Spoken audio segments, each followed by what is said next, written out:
What's up guys? So meron tayong bibigyan ng ng reaction about dito sa maingay na issue sa social media. So ang video na to nagagawin natin pasensya na dito sa may-ari ng video. Credit to the owner, Mangyan. Mangyan Tracker. Gagawan ko lang ng video yung yung issue nyo about sa inyo ni Jojo Tracker at sa inyo ni Marco Ubando kay Pinoy Tracker. So wala akong kinakampihan sa inyo ni Jojo Tracker as vlogger. So normal na kukuha ako ng reaction o gagawa ko ng reaction about sa iyo. So Mangyan, hindi sa kinukontra kita at Jojo Tracker, hindi naman sa kinakampihan ko si Jojo Tracker. Ang naindihan ko lang sa iyo, buddy, Mangyan, Mangyan Tracker. So meron kang mga binitawang mga salita dito na sa Pilipinas. Para bang ang liit ng tingin mo dito ng mga driver dito sa Pilipinas. Maraming mga video doon. May mga kinuha akong video sa'yo. Hindi naman lahat kasi mahaba eh. So may mga kinuha ako dito. Ang pangit lang sa'yo dito kasi parang hindi ka nanggaling sa Pilipinas, sa Pilipinas. Parang hindi ka rin nanggaling sa pagsisimula. O saan ka nagsimula, nagpahinanti ka man siguro noon.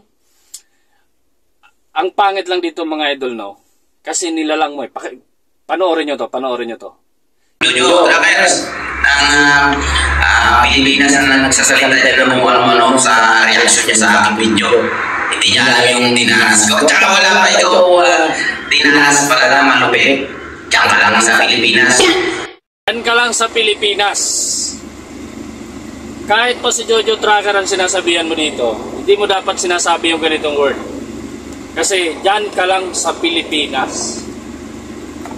Ang liit ng tingin mo sa Pilipinas, Tapos meron ka pa dito, may mga video ka pa dito na mamaya, ipiplex ko dito mamaya, na hindi ko maintindihan kung Pinoy ka ba, o ibang lahi ka, o ano ka ba klaseng tao. Anong lahi mo ba? Arabo ka ba? O European? O Canadian? Kasi, wala. Mikos-mikos yung trabaho mo eh. Alam mo, sa totoo lang yung ginagawa mo na yan. Pare, buddy, sabihin ko na sa'yo. Dapat, kung ikaw mag-content o gagawa ng video, ingat ka rin sa mga sinasabi mo. Kasi sa totoo lang, meron tayong kasabihan. Alam mo, inano mo pa si Jojo Tracker na sabi mo, sinabihan mo pa doon si Jojo Tracker na kung gagawa ng content, mag-iingat, ganito, ganyan. Si Jojo Tracker mga idol ay sanay na yan.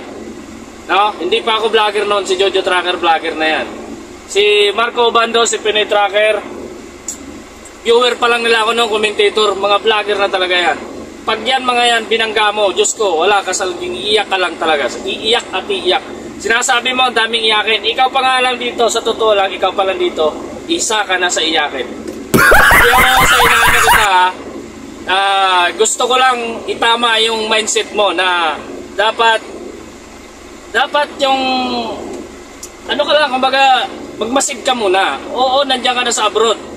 May narating ka na dyan, pero sana naman, magtagumpay ka sa lahat ng mga hangarin mo. Huwag ganun. Na porkit nakarating ka na dyan sa abroad, nakarating ka na ng Canada, nakarating ka na ng Europe, galing ka na nga ng Canada, pumunta ka pa ng Europe. Ganun na, ang taas na ng tingin mo sa sarili. Huwag mong ilalang ang Pilipinas, huwag mong ilalang ang mga driver ng Pilipinas. Shoutout ako sa Pinas na mga driver ng Pinas. Kasi, babalik ka rin ng Pilipinas kapag nagsawa ka dyan sa ibang bansa, alam na, magmamaneho, magdadrive ka pa rin dito talaga sa Pilipinas. Kaya ito tuloy natin, panoorin natin itong mga, ang ingay nito eh. Sige, tuloy. Panoorin natin ito mga idol. Pero suotan muna kita ng wig para susuotan kita ng Kasi baka sabihin mo, ikaw lang yung maangas eh. Baka sabihin mo, magmumukha tayong tanga. Meron sa sinabi dito mga idol na napakatanga ng Pilipino. Mga Pilipino, pakinggan nyo ito mga sinasabi nito. Napunta lang ng abroad, sinabihan na yung mga Pinoy na napakatanga. normal sa mga tao ng pagiging tanga, pero wag naman araw-arawit. Pero ikaw talaga sa totoo lang. Andiyan ka na sa abroad, ginawa mo, nagpapakatanga ka. Ito, pakinggan nyo to. Halimbawa mas mataas ang balon. Pera, $1 o €1. Talaga naman o, pagkatanga talaga ng Pilipino, malakas. Pagkatanga talaga ng Pilipino, malakas. Napakatanga daw ng Pilipino. Oh my goodness. Ano ba yung pinagagawa? Ano ba yung pinagsasabi mo? Alam mo ba yung mga pinagsasabi mo na yan? Oh? Pasisa ka na, pero ano lang kita, bibigyan lang kita ng ano, pero mali. Mali talaga yan. Ito pa. Mga katropa mo dyan sa Pilipinas na napagagawa na ng tadhana. Hindi naman ako mayabang. Sabi ko lang sa ikaw. Okay. Yung mga nasa Pilipinas daw, napag-iwanan na ng tadhana. Oh my God, grabe naman taong ito. Hindi ko maintindihan kung ano ba nangyayari sa mundo nito. Ay, wag kang umuwi ng Pilipinas ha. Kasi ang Pilipinas napapag-iwanan na ng tadhana. Idol, masasabi ko lang sa'yo, sana magtagumpay ka ha. Ito pa, meron pang isa. Tuloy. Yung video mo, sasabay sa social media. Buka. Kung sasabay ka sa social media, huwag kang magpapangalan ng inisip. Dahil mapapahaman ka dyan, di ka pa nakakaalis ng Pinas eh. O di ngayon na yabang ka na gusto. Kailangan na ngayon. Sabihin mo yan. Gusto mong ilabas yung inisip mo na pinalayas ka. Huli mo yan. Tugot ako. Walang pinagkaiba yung sa sinasabi mo. Kaya natulog. Walang pinagkaiba yan. Ito ka na makatik ng dala eh. So, isa yun, no? Ang taas ng tingin niya sa sarili. Grabe. Ibang klase ito si Mangyan, ha? O, tuloy natin, tuloy. Meron pa yan dito. Ganito lang yan, mga trackers. Bad side kasi yung pinapakita ko sa kanila. Good side eh. Puro lang ganun. Ano? Yung good side. Yung bad side naman. Para hindi naman makawawa yung ibang pipilit pa punta dyan. Yung video mo, sasabay sa social media. Buka. Kung sasabay ka sa social media, huwag kang magpapangalan ng inisip. Dahil mapapahaman ka dyan, di ka pa nakakaalis ng Pinas eh. O di ngayon na yabang ka na gusto. Kailangan ngayon.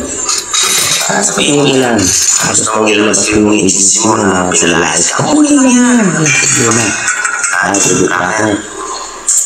Walang pinagkaiba yung sa sinasabi mo.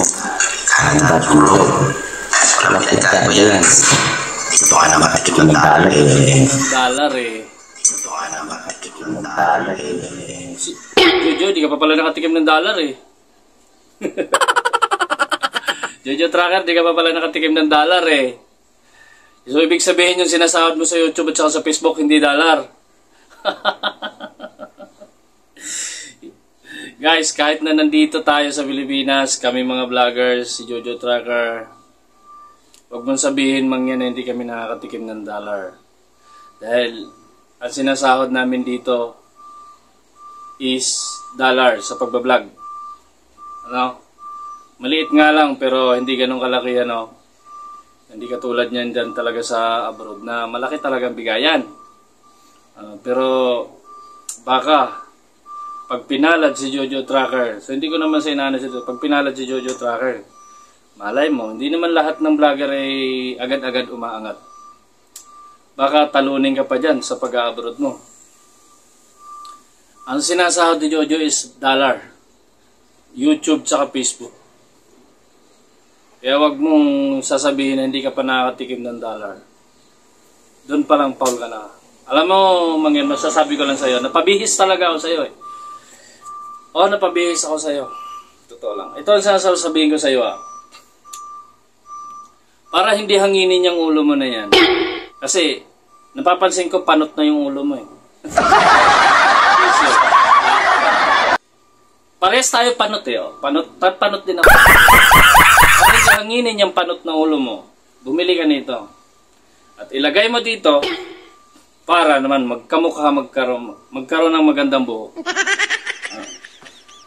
Pinagpapawisan ako sa mga pinagsasabi mo. napakontent ako mula sa truck hanggang pagdating dito sa bahay. Hindi ko matapos-tapos tong content kung bakit ang ingay mo. Gusto ko total, nagpapasikat ka lamang din naman. Hindi, ito na. Papasikatin kita lalo. Papasikatin ka namin, huwag ka mag-alala. Sisikat at sisikat ka rin. So, kaya mangyan, masasabi ko lang sa'yo. Ang masasabi ko lang sa'yo, ingat ka rin sa mga pinagsasabi mo. Ano? So, wala tayong wala tayong samaan ng loob. For content purposes only. For entertainment purposes only. So, nabubulol ako ha. So, sana magpatuloy ka at makuha mo yung mga gusto mo dyan sa abroad.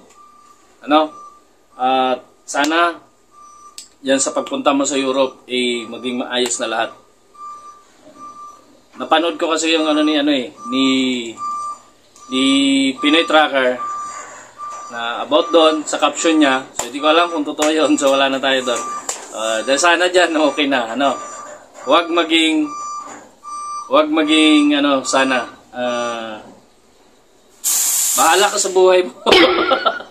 Sige. So, shoutout sa inyo mga idol. Maraming salamat. Thank you.